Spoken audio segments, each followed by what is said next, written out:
My name is John Armstrong, and I have two roles here at the university, which I want to mention very briefly, because they're broadly speaking relevant to the way I'm interested in Goethe. I'm the Philosopher-in-Residence at the Melbourne Business School and also a senior advisor in the office of the Vice-Chancellor. And I don't mention those as sort of giving my perspective onto Goethe, of saying, look, I start here, and this is why I'm interested in this person. It's actually the other way around. It's through my engagement with Goethe, through my interest in the man and his work, that I've tried to make a career based on some of the things that he's concerned with. So he was an inspiration, not just a sort of target of later curiosity. In fact, the thing that really got me excited about Goethe was a comment made by, in fact, it was Thomas Mann, who was giving a centenary address at Goethe's house, in the house that Goethe was born in Frankfurt, and the address took place in 1932. Goethe died in 1832. So in 1932, is a terrifying moment in the history of Europe, or just on the precipice. But in opening his address, Mann says, I can only speak of Goethe in terms of love. And to me, this was a moment of tremendous intellectual hope, that you could love a great thinker, not merely be intellectually interested. The quality of relationship could be marked by emotion, by friendship, by a feeling of closeness and longing, not just by, as it were, the cold principles of reason.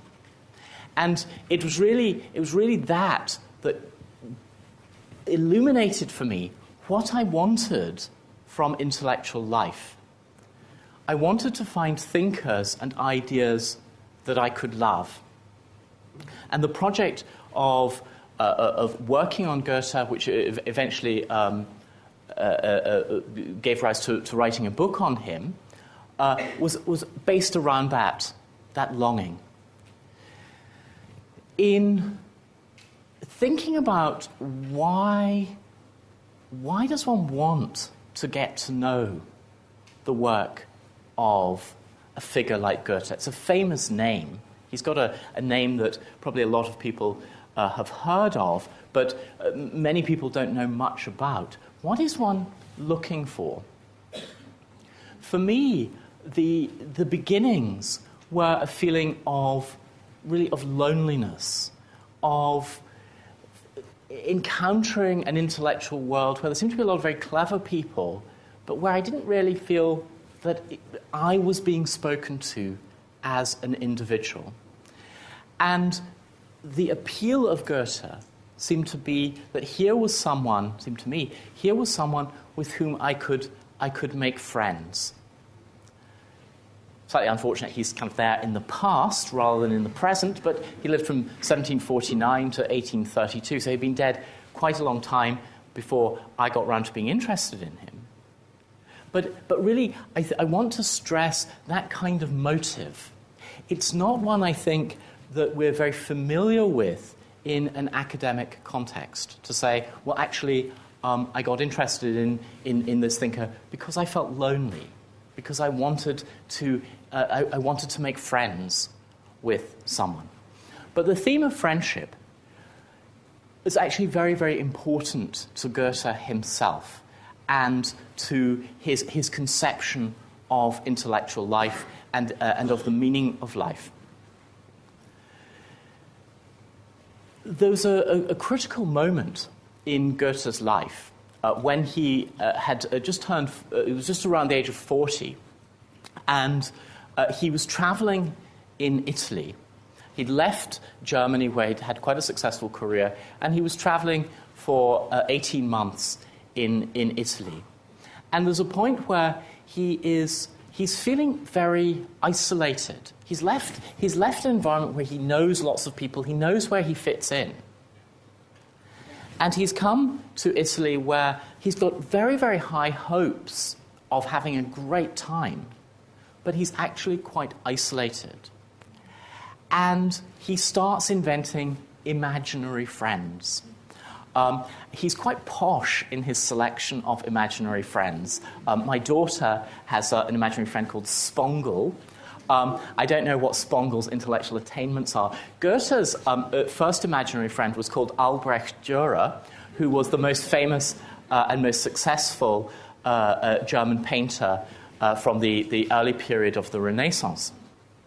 But Goethe is trying to find in Durer not just a source of knowledge about the past. He's not like an art historian saying, what can I find out about this person who was alive in the past? He's saying, what can I do with this person right now? And so he imagines staying at the same inn as Durer, and Durer can't pay the bill. So he sketches on the tablecloth. He does a little ink drawing, and in Goethe's imagination, and Durer then gives this drawing in place of payment. And Goethe, the good friend, is quite worried about this, and he says, "Look, Albrecht, you don't understand. Your drawing is worth so much more than this bill. How can you exchange your wonderful talent just for the price of a meal and a couple of bottles of wine?" It's a very, very indicative moment of Goethe in many ways. One is his concern with practicality. Another is his concern with status and of recognition of merit. And a third is his sense of equality, that he can talk to Durer as an equal, that he's got a right to be in this relationship. Goethe is not a great painter. He was an enthusiastic amateur draftsman, but he's not a great painter. But that he's still allowed to participate. He's allowing himself to participate on equal terms with Durer, give him a bit of advice, get a bit of banter back. The second great imaginary friend, also in Italy, was the Italian architect Andrea Palladio. And Goethe was visiting in Venice some of the buildings that Palladio had been involved in designing and building. And there was one where things had clearly not gone that well. And he imagines this he has this imaginary conversation with Palladio, and he says, "Look, I understand you were trying really hard, but circumstances weren't all that favorable. The clients didn't really appreciate what you were trying to do. It cost too much. The site was very awkward," and so on. This was very important to Goethe as a way of finding people he really admired in the past who could help him with his own difficulties. Because although the conversation, the imaginary conversation, is about this great Italian architect's difficulties, the real target of the conversation is Goethe himself. Look, I'm having problems revising my work. I started out with slightly the wrong project.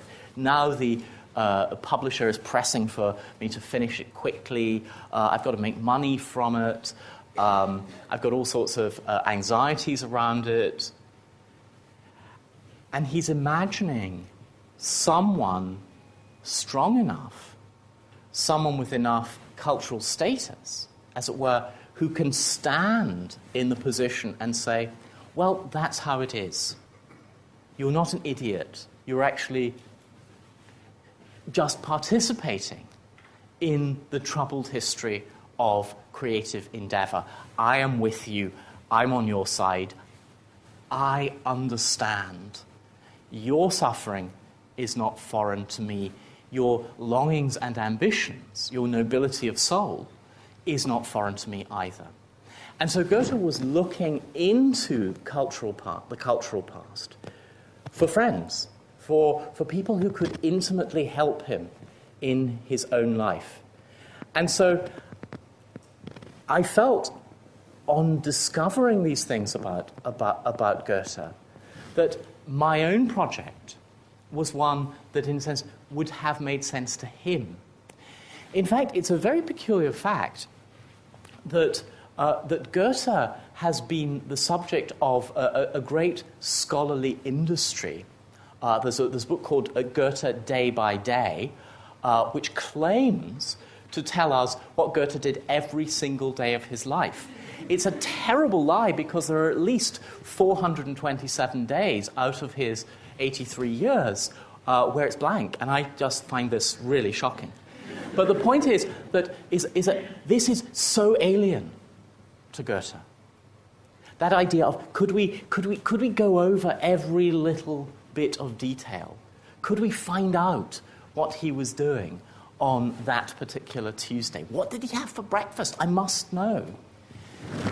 Goethe himself would have found that appalling.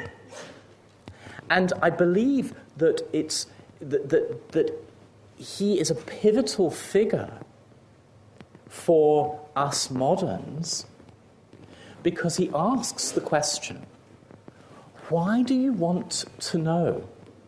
What does it really matter to you? In a sense, why should we be interested in Goethe's life at all? We've got other things to do. One can extend that. It's not just a question about him, it's a question about many, many other things. And I suppose, like everyone else, I lived my life, up until I started working on Goethe, I lived my life with really no interest in him. And that was okay. So what is it this person can bring? Why do we need someone like Goethe? And this is where I think that he's actually saying important things now. What is it you really want to know, and why? Why is it important to you?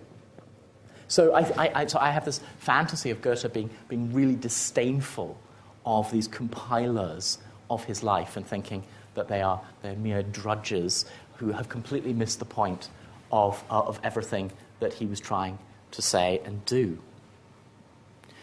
The notion of friendship was tremendously important to Goethe in a whole host of ways. His first great success, he was born in Frankfurt in 1749 and lived his early part of life there. But his first great break came when he was in his mid-20s, and he wrote a novel called The Sorrows of Young Verta. It's a story of fatal romantic passion.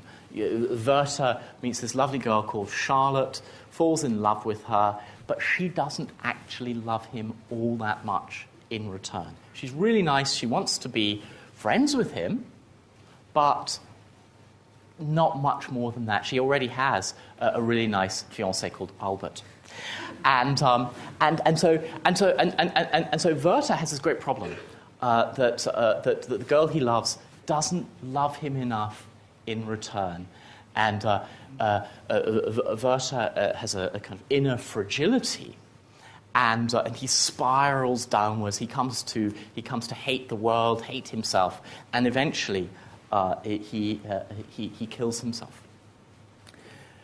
But at the start of this book, I mean, it's a very beautifully written book with, I think, the most compelling description of romantic love. Verta writes letters to a friend that we never hear the replies, and he describes what it's like to fall in love and to be absolutely devoted to another person. And it's incredibly beautiful and finely done. But at the very start of the book, Goethe appends a little note, and he says, "Let this book be your friend, if by misfortune or by your own faults you can find no better." And it's I think, a really, really interesting and important declaration of artistic intent. That the task of a book is to be like a friend, It is not necessarily to tell us what we already believe or agree with, but to generate enough trust and enough liking that we can bear to hear things that aren't in themselves very pleasing. We can take much more from someone we're friends with than we can from a stranger. We trust their insights. They've earned our respect. And therefore, we listen with a better ear to the things they may have to tell us. Verta, however, is a story of failure. Here is someone whose intense passions, whose capacity for deep feeling, for intimacy, for devotion, doesn't help him live a good life. On the contrary, Verta is in the depths of despair, and he's there because of his sensitivity, because of his imagination, because of his tenderness. And this is a very disturbing view of things.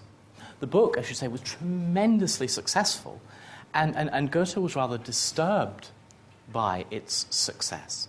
He seemed to be tapping into so many people's feeling that what was really good in them, in themselves, was not acknowledged by the world and was not helping them live a good life. They identified with Verta. I too am failing in the battles of life because I am a lovely person, because of my delicacy, because of my sensitivity. That's why I can't get on.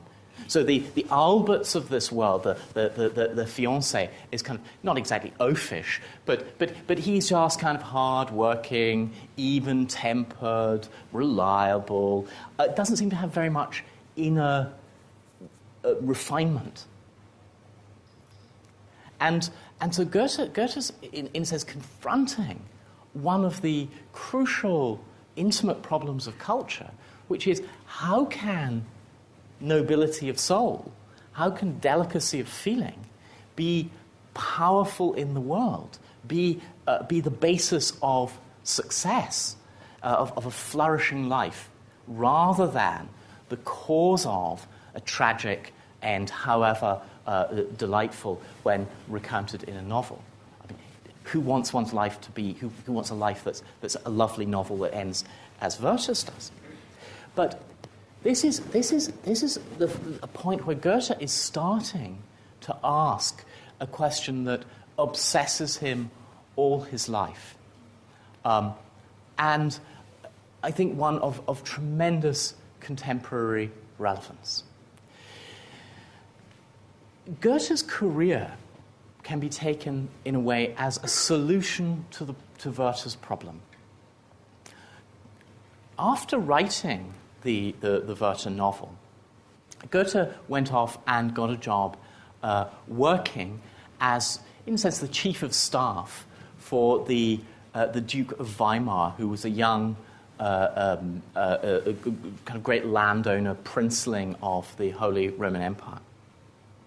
It was a job that involved a lot of responsibility, a lot of day-to-day exercise of power, not at all a romantic undertaking. And throughout his life, Goethe had an appetite for responsibility, for power, for getting on in the world as it happens to be. Philistine, complacent, crude, and so on. He wanted to learn the art of flourishing in that world while still being himself. And he decisively rejected the idea that somehow sensitivity, nobility of mind, and so on were in inescapable, disastrous conflict with the world. He didn't minimize the sorrows and wrongness of much that happens in the world. He just didn't think that it was a particularly great thing to simply complain and opt out. He wanted, for himself and as a model for others, to participate in the world and to flourish within it. It's a theme that develops more and more, not only in his writing, but also in his own existence. And this is one of the things that I have to say is so attractive to me about Goethe, that there's a close connection between the project of his living and the project of his writing. He once said that that a lot of his work was really they were all fragments of a great confession. Now, we tend to think, perhaps, of confession as owning up to guilt. It's a way of removing the nice cover and saying, look, underneath it's all absolutely pretty awful in oneself. For Goethe, confession wasn't like that. It was an attempt, in a sense, to say how he'd managed to get things to go well enough in life. He was trying to describe the fruits of his own experience. And I think this is a very, very interesting project of concentrating on how to get things to go well. How can we solve our problems? How can we be strong enough to face our difficulties? Not just to undertake, as it were, the more and more refined artistic expression of our misery. Goethe knew lots of people who were like that. He called them romantics, and he said that they saw the world as a place only of sort of mortal illness, and that the task of art was to tell us how terribly bad we all were and how awful everything was. And Goethe's sense was, well, actually, I already know the world is a terrible place. What I'm looking for is help in thriving, help in living a flourishing life. And that was what he himself tried to do. There's a passage in one of Baudelaire's poems when he's writing about the albatross as a symbol of the poet. And the albatross soars magnificently in the empty skies. But when brought down onto the deck of a ship, when it tries to sort of walk about, the albatross is ungainly, ridiculous, useless. It can't do anything. Goethe has this idea that he could cultivate in himself both the poetic albatross, the adventurer in the open skies, but also be competent on deck.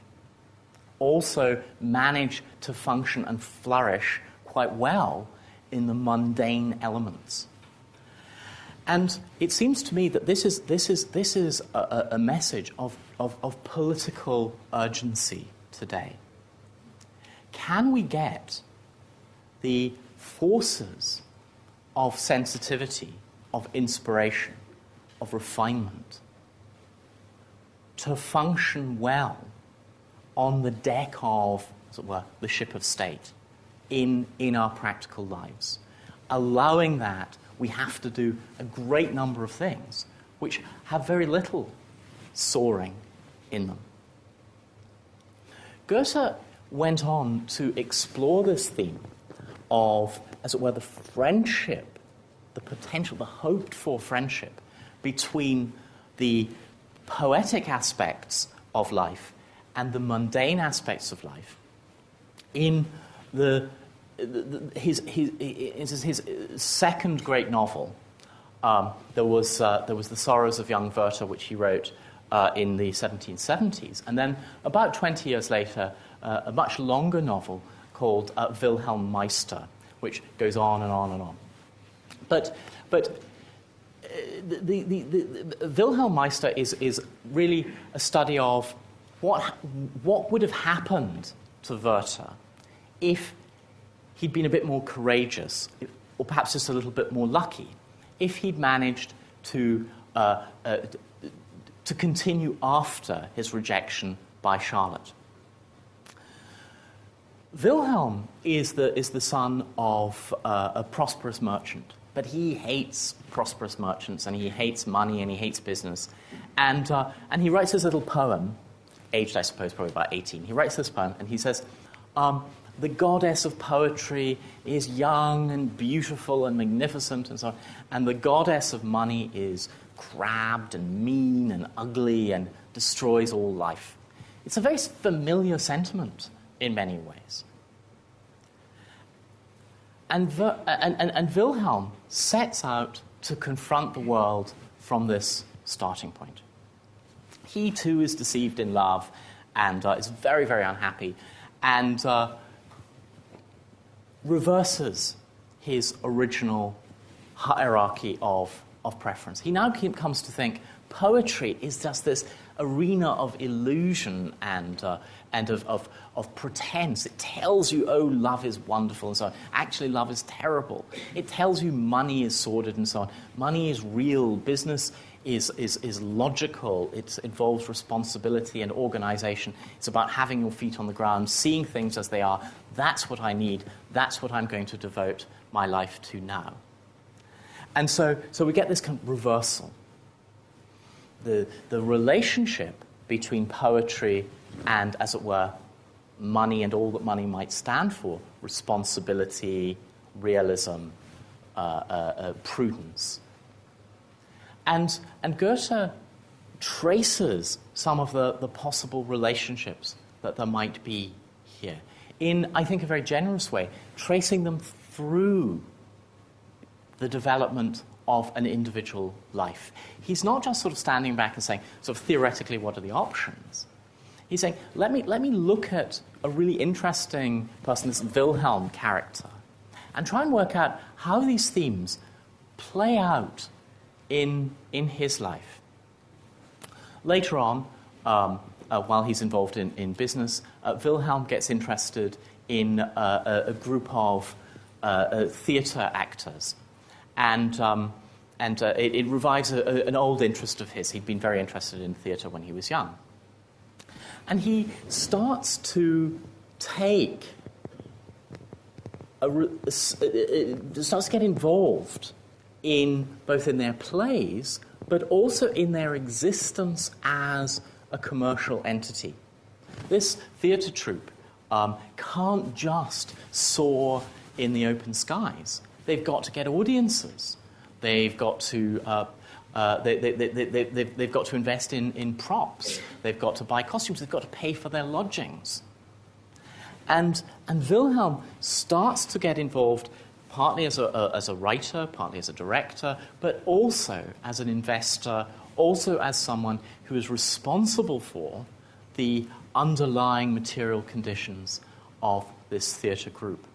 And so his two concerns are no longer fighting one another. They start to speak to one another. They start, in a sense, to become friends. And this is a project that doesn't get sort of finished in one go. The issue develops over and over in different forms through Wilhelm's kind of gradual passage to maturity. The novel's what's called a Bildungsroman, a novel of formation, a novel of someone's education in the world, of their individual development. And Goethe is, in a sense, a great sponsor of this, one of the great originators of this project, of describing from a very intimate perspective the worldly and moral development of the individual.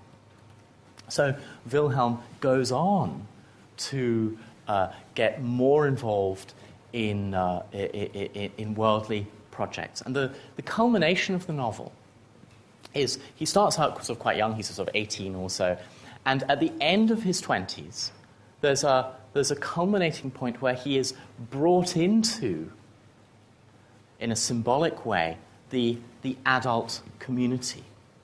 And this takes place in a strange tower. This is Goethe's sort of very symbolic imagination slightly running away with him, but I think the point that he's making is a very important one. And now this tower is a library, and in that library are contained the honest life stories of all the other adult males that he's now going to join as a member of the adult world. And the point is that they are honest. They tell of the true difficulties, the true ways in which people have managed to somehow hold themselves together, become viable citizens in a difficult world, find some kind of adult maturity. So that's the ideal. And the thought is that Vilhelm is now able to, in a way, contribute his honesty to that, and can participate because he's now mature enough to hear the truth about other people. And this seems to me an image of what one would like a good society to be, or at least an important dimension of a good society, where people are able to confess enough about themselves that one has a realistic picture, a shared realism about the human condition.